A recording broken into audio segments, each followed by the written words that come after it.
All right, there is always a lot of talk about autonomous vehicles, cars that drive themselves. Well, in tonight's Cutting Edge, our Mike Wankum shows us how that same idea is now taking sail. 84-year-old Alan Fearon has been sailing these waters of Lake Quisigamon on the Worcester-Shrewsbury line for decades, even taking up radio-controlled sailboats as recent pastimes, and giving me a few lessons at the helm. You just want to bring it over gently till you're on course and then let her come back. But lately, Alan has been witnessing something new.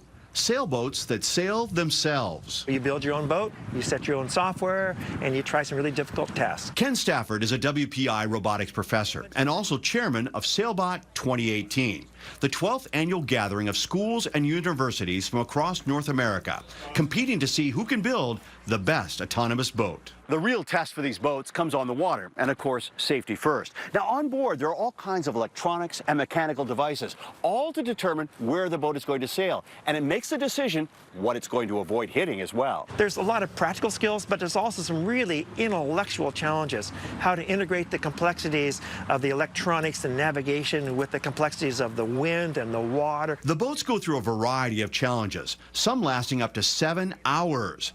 WPI's Red Boat is making its trial run on the obstacle avoidance contest. The boat must search and find the buoys without any human intervention.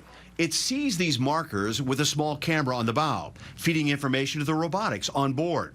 The crew watches via radio telemetry from the shore to avoid any collisions. For the teams that are attempting the most sophisticated tasks, they want to know what the robot thinks it's doing. This team from Maryland is loading up its boat Jim with 50 pounds of bricks to test its payload capacity. A lot of weight for a little boat. It's not always a success.